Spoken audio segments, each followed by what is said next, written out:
Il s'appelle Youssouf Mouloumbou. Bonjour Youssouf. Bonjour à tous. Merci beaucoup d'être avec nous. Youssouf, Merci. vous avez été capitaine d'une des sélections de la CAN. Vous avez disputé plusieurs éditions, 3 éditions avec les Léopards. Exactement. Vous étiez leur capitaine notamment en 2015. Et vous allez vous prêter au jeu du Café des Sports parce qu'il y a un Camerounais qui vous attend, je suis sûre, au coin du bois. Bonjour Rémi. Bonjour Annie, bien Un évidemment. lion, un léopard, ça va fighter? Oui, ça va. Vous savez que nous, on a commencé ces compétitions-là souvent entre le canon de Yaoundé et bien sûr le Vita Club. Exactement. Vous connaissez comment est-ce que ça se passait toujours. Vous aviez les Mayele, mais nous, on avait les Théophile Abega et on vous filait un peu avec un bon gardien là qu'on avait surnommé Siam Passoir.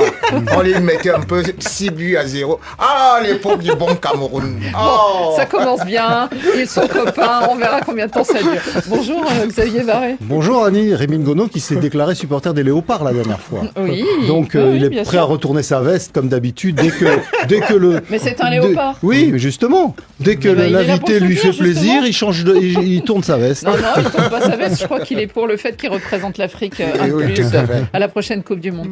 Bonjour Frédéric Suto. Bonjour Annie. Alors est-ce que nos auditeurs internautes sont prêts à canner avec nous? Ah ben ils sont chauds bouillants, ça y est, on y est, la CAN qui va démarrer. C'est Calvin Faka qui a lancé les débats. Premier message qui est arrivé sur le Facebook Live.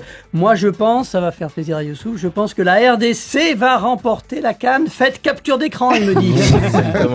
Bon, on enregistre en plus et c'est filmé, donc il n'y a pas de problème, on s'en souviendra. Dans les débats du jour, nous commencerons évidemment par cette CAN, une CAN royale. Les Marocains sont prêts à accueillir l'Afrique chez eux autour de la Coupe d'Afrique des Nations, donc si convoitée, avec des installations dignes de cette grande fête, et pour le Maroc, des ambitions bien au-delà du continent. Ces lions de l'Atlas sont déjà sous pression pour décrocher un titre qu'ils attendent depuis près d'un demi-siècle, avec de nombreux concurrents comme les champions en titre, les Ivoiriens, ou alors les Lions sénégalais, et puis bien d'autres concurrents bien sûr. L'Afrique a rendez-vous au Maroc et déjà, eh bien, les lions, les panthères, les guépards, les éléphants, les aigles ou encore les fennecs ou les pharaons s'installent dans le royaume chérifin en espérant tous évidemment y rester jusqu'au 18 janvier, et c'est-à-dire jusqu'à la date de la finale, bien sûr, de cette 35e édition.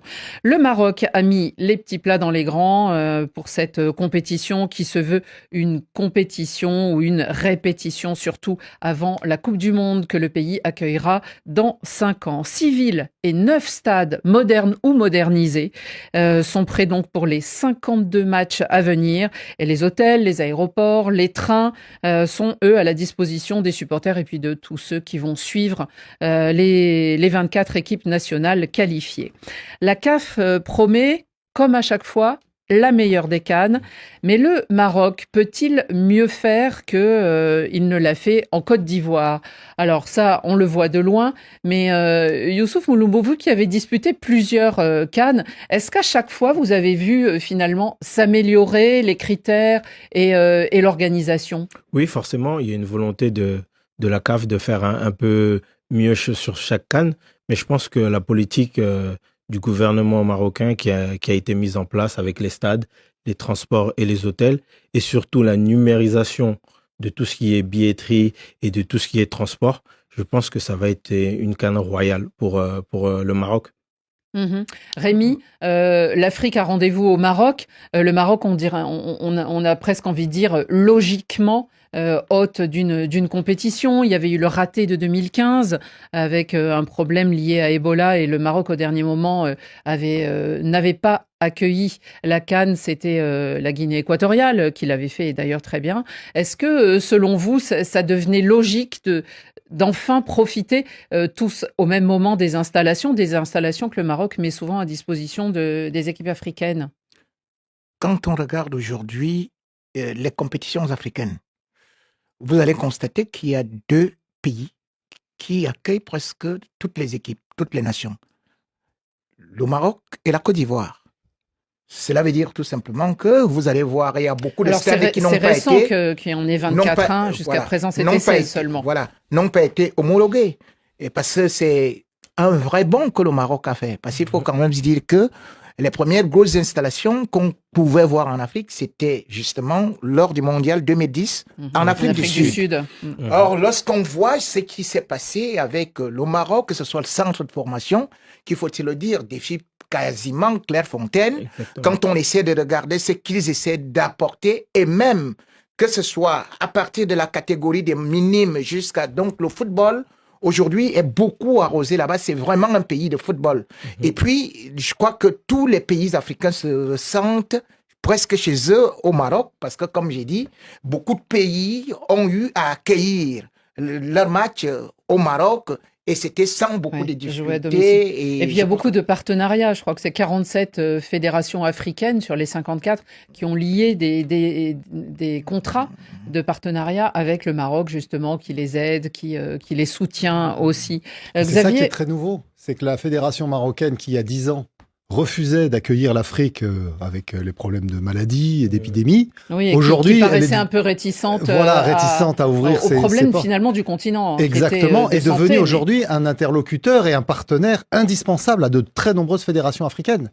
Et ce changement complet de politique de la part du gouvernement marocain, qui porte ses fruits bien sûr, fait que leur objectif en fait, derrière cette Coupe d'Afrique des Nations, c'est clairement la Coupe du Monde qu'ils vont co-organiser avec le Portugal et l'Espagne, et avoir la finale, puisqu'ils construisent un stade qui sera le plus grand du Alors pour l'instant, continent. Ça n'a pas été décidé. Ça n'a pas été décidé. Donc évidemment, cette Coupe d'Afrique des Nations rentre dans le cadre de ce test-là, puisqu'on ne sait pas encore si la finale aura lieu à Madrid, à Lisbonne, à Barcelone ou à Casablanca. Mais s'ils construisent un stade de 115 000 places, c'est aussi pour avoir la finale de la Coupe du Monde 2030. Et donc là, ce stade, il n'est pas fini, donc il n'hébergera pas de match de cette Coupe d'Afrique des Nations.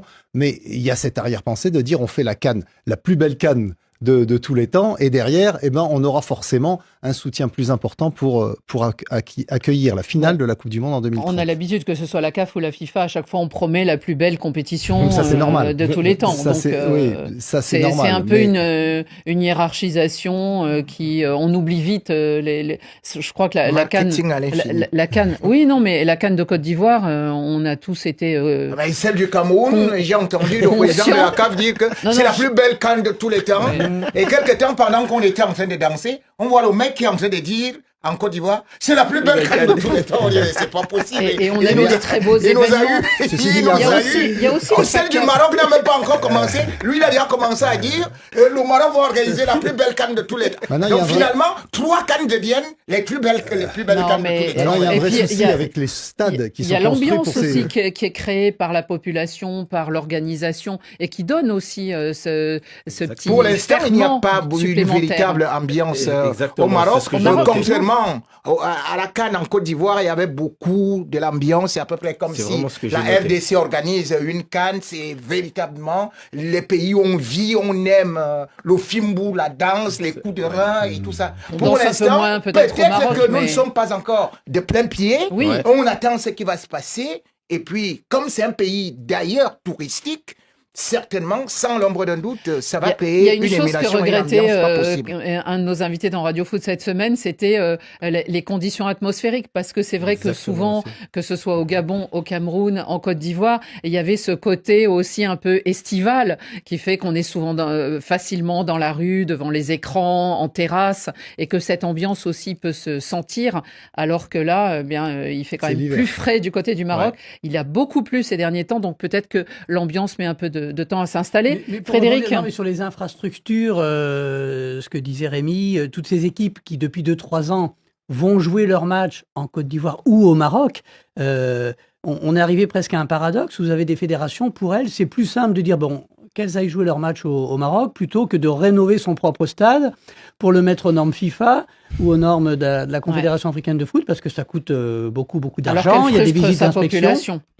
Et on trouve de bonnes infrastructures. Le climat, les équipes, elles aiment bien être en stage au Maroc. Et c'est devenu presque une habitude et presque normal d'aller jouer ces matchs de qualif au Maroc. Un terrain de déroutement.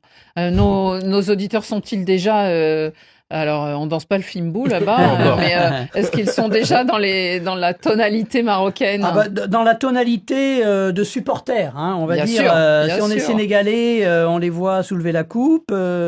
Si on est algérien, pareil, il y en a pour tout le monde. Un grand favori de la CAN, c'est le Sénégal, nous dit Walid Diouf. Les Lions de la Teranga. L'Afrique qui se conjugue au Maroc, on peut dire également. La CAN, c'est la meilleure compétition africaine et de loin. Oui, et c'est une grande fête. Alors, les sélections se mettent en place, bien sûr, sur le territoire marocain. Vive les Comores, allez les Verts, nous dit Moussa Mariama. Ah non, mais comme ça. C'est les Comores qui vont gagner, là? C'est possible.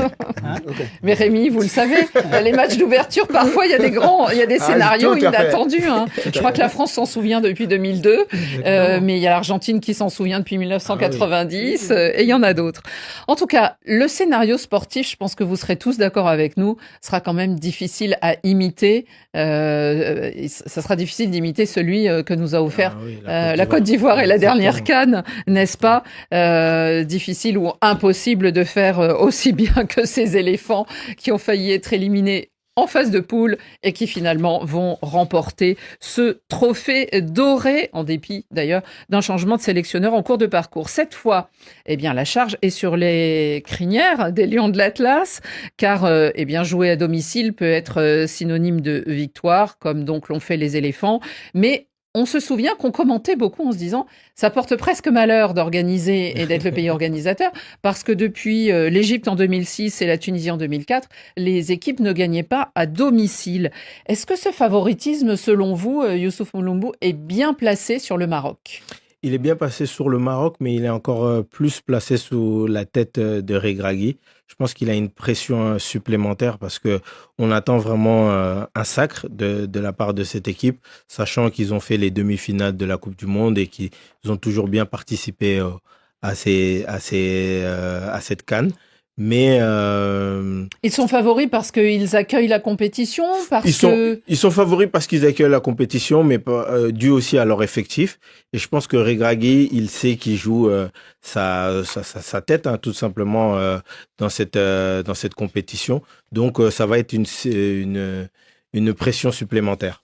On peut rappeler qu'ils n'ont remporté le tournoi, la CAN, qu'une seule fois, hein, les Marocains. 1976. Ça fera 50 ans dans quelques jours. Enfin, Là, voilà, oui. on va basculer en 2026. Ouais. Sachant qu'ils ont un effectif un peu bien ample avec des joueurs du Real Madrid, avec des joueurs qui jouent comme Achraf Hakimi qui est arrivé 5e au Ballon d'Or. Je pense que cette pression-là... Oui, et puis qui est champion d'Europe, qui est meilleur joueur africain. Mais qui est blessé. Il reprend tout juste l'entraînement, Achraf Hakimi. Ouais, hein. Il a annoncé en conférence de presse samedi, juste avant le match, avec Regragui. Donc on en saura peut-être un peu plus. Mm-hmm. Rémi, est-ce que avoir le saut comme ça du pays organisateur et du pays favori, de la nation favorite, est-ce que c'est lourd à porter? Est-ce que ça peut être un problème pratiquement pour les joueurs? Je crois que c'est un gros problème quand on est favori et qu'on organise. Parce que vous avez entendu, hein, le président de la fédération marocaine, Fouzi Lekja, a dit c'est pas qu'on veut gagner, c'est qu'on doit gagner. Et là, c'est mauvais parce que je peux dire, on pouvait voir ça avec, par exemple, le Cameroun en 72. Ouais. On avait la meilleure équipe, les plus beaux stades, puisque le Cameroun avait quand même le premier stade synthétique d'Afrique, c'est-à-dire à Garoua. On avait le stade Amadou Ahidjo, dont on pouvait même jouer en nocturne. Et je me souviens, c'est lui qui est venu marquer un but contre le Cameroun. Le président Amadou Ahidjo était au stade. C'était le Congo que le Cameroun avait d'ailleurs gagné en phase de poule 4 et finalement le Congo vient éliminer le Cameroun sur un but de Memba Tostao. Donc j'ai vu la déception de ces Camerounais là jusqu'aujourd'hui. Ils continuent à en parler puisque d'ailleurs on avait demandé au président si on pouvait même éteindre le stade pour que le match soit rejoué.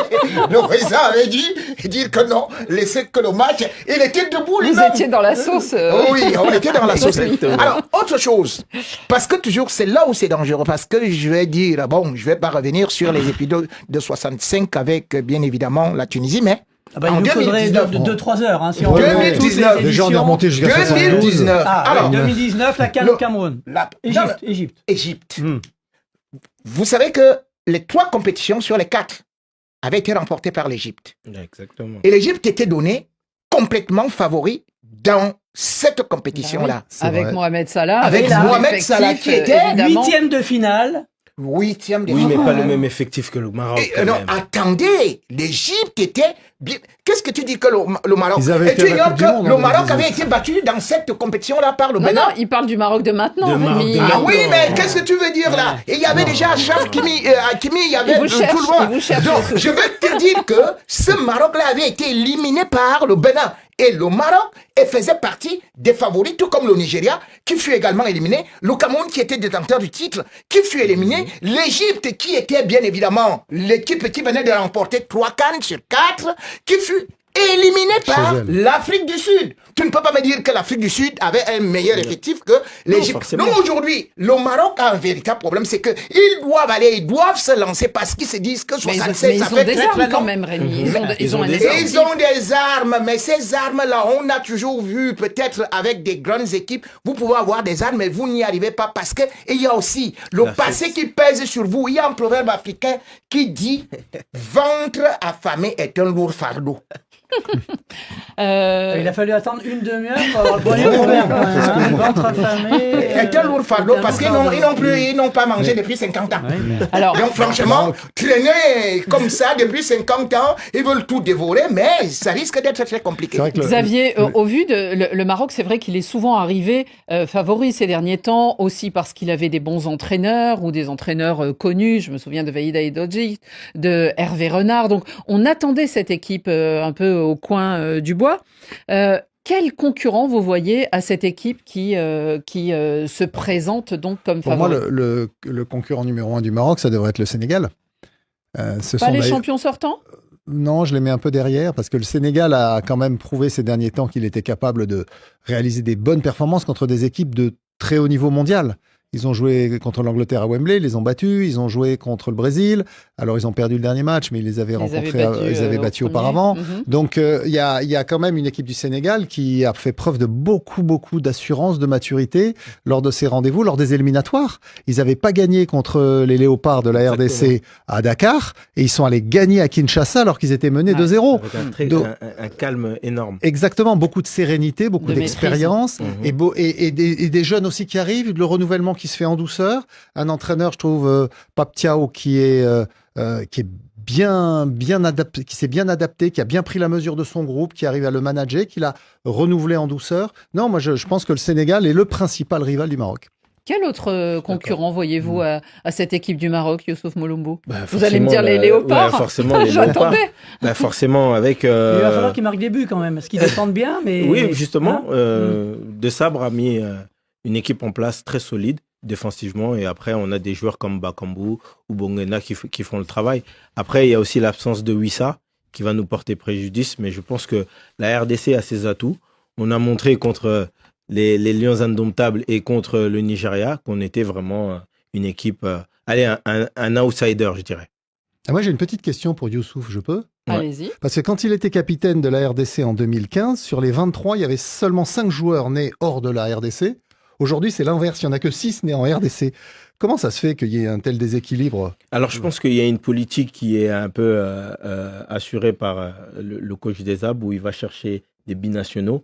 Le championnat local a beaucoup de problèmes et je pense qu'avec les interruptions de calendrier, c'est un peu difficile d'éclore des joueurs qui sortent du championnat local comme pouvait le faire notre cher ami Claude Leroy. Donc, on va chercher à l'extérieur. Donc, forcément, il y a plus de joueurs qui sont nés à l'extérieur du pays plutôt que dans notre cher Congo. Et à l'image de beaucoup de sélections africaines, hein, bien sûr, qui comptent énormément parce qu'il y a une cinquantaine de joueurs qui viennent de Ligue 1 Exactement. et beaucoup sont nés en France qui vont disputer la CAN, mais aussi il y a une trentaine qui viennent d'Angleterre et on sait qu'il y a évidemment beaucoup qui viennent d'Europe. Rémi, vous, qui auriez-vous mis, alors on en a déjà cité, mais parmi d'autres concurrents sérieux au titre de champion d'Afrique? C'est vrai Il y aura toujours des outsiders, ça on le sait, C'est mais vrai. On dit Maroc, Sénégal. ou alors qui voyez-vous comme surprise vous? RDC.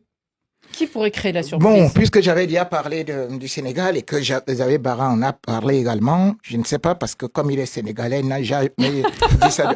Bon, moi je crois quand même qu'il y a des équipes qui seront aussi difficiles à jouer. La Côte d'Ivoire, même si Haller ne sera pas là, c'est une équipe qu'il faut dire est l'une des rares à n'avoir pas encaissé le but. Oui, à n'avoir pas encaissé le but pendant les éliminatoires. Et je crois d'ailleurs que c'est dans la même optique que se situe aussi la Tunisie. C'est des équipes qui sont très difficiles souvent à jouer, à manœuvrer. La Tunisie, ça fait pas beau jouer. Elle encaisse très très peu de buts. Elle n'a même pas encaissé. C'est l'Italie africaine un peu. Mais... Donc aujourd'hui, il y a aussi une équipe qui risque de revenir parce que je crois que les derniers matchs, les dernières qualifications, les dernières CAN ont été très décevantes. C'est-à-dire que l'Algérie, et je crois que cette Algérie-là aujourd'hui peut avoir un effectif qui est assez bon. Bounedjah peut bien être assisté aujourd'hui de la nouvelle génération qu'on essaie de regarder. Et donc, je me dis, l'Algérie peut aussi faire quelque chose. Moi, j'aurais rajouté le géant d'Afrique, quand même, le Nigeria. Ben voilà, j'allais dire. J'aurais rajouté le Nigeria qui s'est fait sortir des barrages pour la Coupe du Monde. C'est la RDC qui va jouer le barrage. Je préfère mettre la RDC devant le Nigeria. Oui, honnêtement, la RDC. Je pense que quand on parle de Nigeria, on parle que du nom. C'est un nom. Il y a des individualités. Ah, mais ces individualités-là, non. Nous avons une individualité. Chikwueze. On dit.